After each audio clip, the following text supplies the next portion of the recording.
Ang ato karong topic may tungod na usab sa kabuhi, hyperacidity, sa ulcer or gastroesophageal reflux disease. Sayod makita nga kining balatay-ana mao kini ang gitawag og disease for all seasons. Ngano nga for all seasons? Because walay undang ang mga katawhan nga nag-antos niini kung kini mutakboy na kanila, no? And dunay reason for a season ngano kini nga mitakboy kini nga balatian. Una, ang kabuhi magsugod gayud kana sa kana bitang magpasar-pasar kita og gutom, kana ang labi na busy kita sa trabaho, so dili na lang kita maka pamahaw paniudto panihapon og saktong oras tungod kay gaapas kita sa ato ang mga buluhaton, sa atong mga buot nga i-accomplish ana nga adlaw, no? So bisag unsa nga klase sa trabaho, ma-office work, ma-corporate work, or sa farming, sa fishing, ano na yung mga panahon nga magsagunson kita nga mapasar kita sa gutom.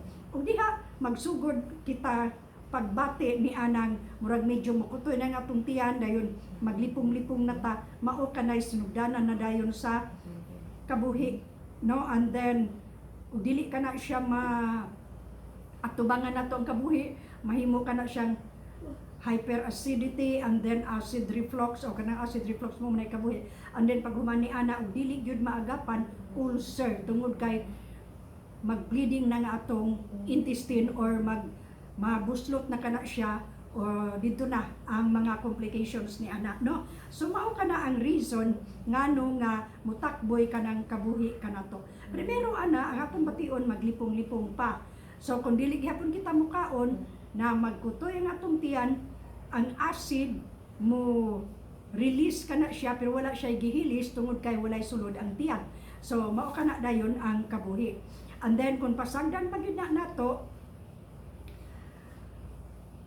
mahug kana gid siya sa katong grabe na gyud, no? Hyperacidity mo na nang atong bation, mga GERD, gastroesophageal reflux disease. Hantod nga musaka na kina diri sa atong tutunlan, mag-heartburn na kita, magbuot ang atong dugan, makaingon na kita nga kita dunay sakit sa kasing-kasing.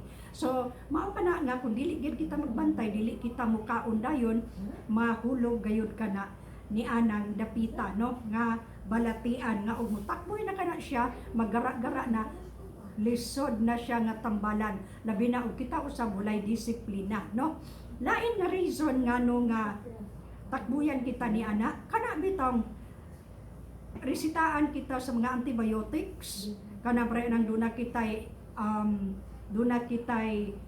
infection ilam sa tong lawas, so resitaan kita og antibiotics nga tag 14 kabuok twice a day, unsa pa nang mga dosage ni ana, no? Isog kaayo ang mga antibiotic, unya dili kana nila apilan og mga antacid or ranitidine or PPI, no? Diha magsugod usab ang kabuhi ni ana kay magkutoy gyud ang atong tiyan kun mutumar na kitang mga antibiotics, no?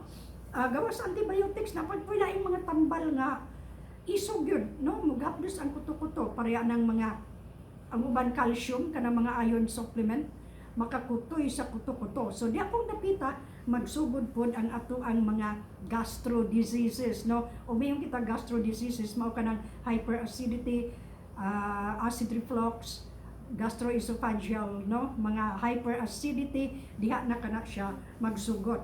Lain pa nga reason ngano kana nga mutakboy kanato, hilig kaayo kita niya ng mga mantikaon, aslom, kanang mga oily, mga fatty, mga aslom, mga junk food, makadaot usab kana siya sa ato ang tiyan, no?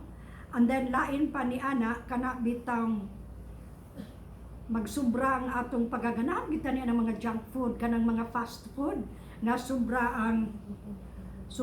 ang kaasgad, sobra ang kamantikaon, tanan, no? Dili na mention og unsa kanang mga fast food, pero taas kay na og mga sodium nitrite kanang ilang gipang prepare diha, no? Kay bawo na to nya ganahan na magid kay tamukaon. So diha pud mao pud kanay reason ngano nga mo andar ang atong mga balatian sa ilawom sa ato ang ginhawaan, no?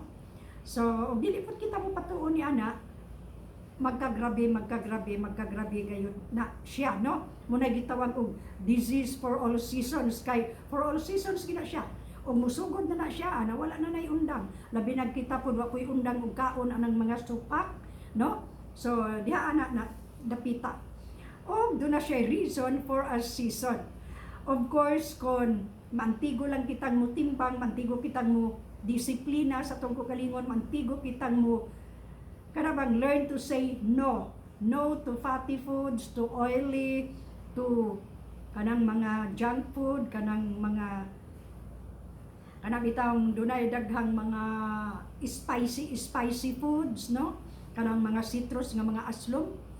If we learn to say no, for a season ra gyud kana siya. Mawala ra gyud na siya pod, no? Self-discipline, no? With temperance. Usa kana sa fruit of the spirit kanang self-discipline, no? Dugay kayo na kumbatihon na siya agi ni ana. Ug tungod ni ana kanang ato ang acid reflux magpadayon gayud kana siya. Hangtod nga I do not know o niingon man ang akong gastro nga ang acid reflux lahi ra pud kaysa gallstone, no? Kanang disease sa gallbladder. Lahira na siya pero pareho gid silang symptoms, no? Pareho sila kanang mag-throw up dayon kita, aslom ang atong i-throw up, no? Inana. So ako man na siyang na-experience ngano nga mag-throw up ko nga grabe gyud kaayo, no? Nga bisag unsay akong kanon na lang dili gyud mahimo ako yung luwa gyud, no? Or aton na inog isuka. Excuse sa nagkaon or whatever, no? Basta inana. So, pare-pareho gid sila og mga symptoms. Maglain ang kuto-kuto, dayon mo sakit ang likod, mamugnaw, kabuhi dayon mo aksyon og panuhot. So, ingon ni ana, no? Ingon ni ana ang ato ang pagpakigkumbati sa kabuhi. Sa English pa, acid reflux. Sa medical term ni ana, GERD, gastroesophageal reflux disease. Dugangan pa sa ulcer, no? Kana noong ulcer, unsay reason ni ana kanang sobra ka ita ka alcoholic drink nga way kaon-kaon buntag pang sayo ga atubang na sa mga alcoholic drink, no? Dili na to i-mention ang mga ngalan kay dili ra mata sponsor ana nila. Or wala sila mag-sponsor nato. So ingon ana, no, usap ko na siya. Then magsigi og higop og suka kanang kilaw, hilig ana, no? Dayon dili dayon mo inom og antacid. Naayo bang mga tawo nga ang ilang reason nganong mo inom sila antacid after mo kaon aron dili kaayo aron ma-neutralize ang acid pag-release, no? Ang release sa acid. So mo inom sila antacid or ranitidine. Tulong mo na ka klase antacid kung medyo dili pa kay grabe, and then kung mo grabe na ranitidine ang iresita, mga H2 blocker, and then di na gyud madala kadto na yung mga PPI, proton pump inhibitor, mauna ka ng mga omeprazole, esomeprazole, lansoprazole, pantoprazole, no? Uban pa nga mga prazole, no? Kulang na lang isogasol. No? So, mao ka na ang iresita dayon sa mga doktor. Pero dili po na siya maayo nato abusuhan kanang mga PPI, kanang proton pump inhibitor, because ang mga doktor anak mo resita tag 2 weeks lang yun. 14 tablets once a day, no? 40 milligrams. Mao ka na ang ilang iresita na yun. Dili ko mo kuan ng uban nga gi-maintain nila. Doon ako'y cousin, gi-maintain ka ng PPI, which matud pa pud sa akong gastro, dili na siya maayo kay ug imo na siyang dili gani na siya pwede nga i-immune niya within 6 months intermittent, no? Kay doon na sa siya side effect. Be anything nga atong sulod sa tong lawas, doon na gina siya side effect. So dili na to na siya palabian. No? Control lang yun.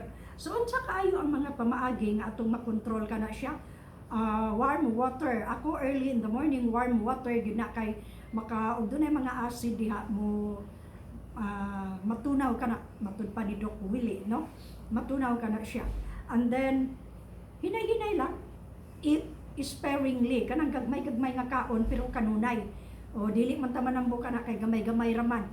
So ayuhong usap pod atong taga ang trabaho nga ato sa live ba, ayuhon atong usap ang atong gikaon aron pag-abot sa ato ang tinais, atong intestine, dili na kay siya mahago tungod kay na maayo namang pagkagaling, no? Dili pa sa tungipon, dili kay tulon hantod nga ma-indigestion kita, no?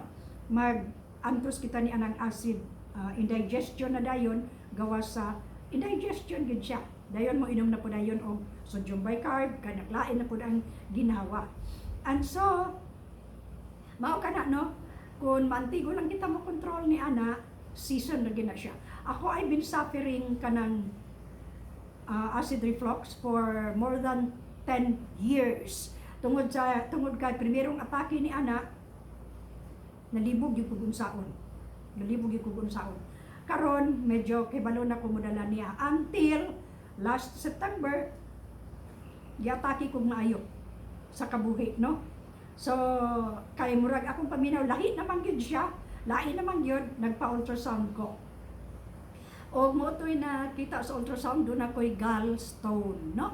Dahil minyon na akong gastro nga, ipakuha na, mintras wala pa ka ni anang, moabot ni anang FPJ. Kung sa man na siya, Doc Fernando po Jr., dili fever, pain, kung mag-jaundice ka. Kung mag-jaundice na ka, complication, doon na nanay complication. So, before ka moabot ana, ipakuha na siya. Kay sakit kay ng gallbladder attack. Sakit, igkalamatay.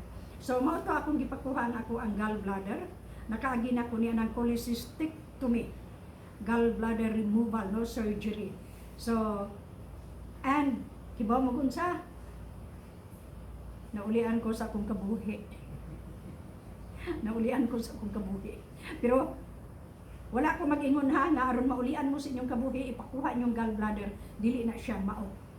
So nataas naman na na itong video, basig kapuyan mo maminaw ato na panisumpayan sa sunod, no? So, have a good and godly day. O mao kani ang ato ang vlog karon. Kabuhi or acid reflux, hyperacidity, ulcer, diseases for all seasons, and for a reason, for a season. So, if the goings get rough and tough, looking unto Jesus, the author and finisher of our faith. Have a good and godly day, everyone, and salamat kaayo sa inyong pagpakig-uban kanako. Thank you for the likes. Thank you for subscribing to this channel. God bless you and me. Bye-bye.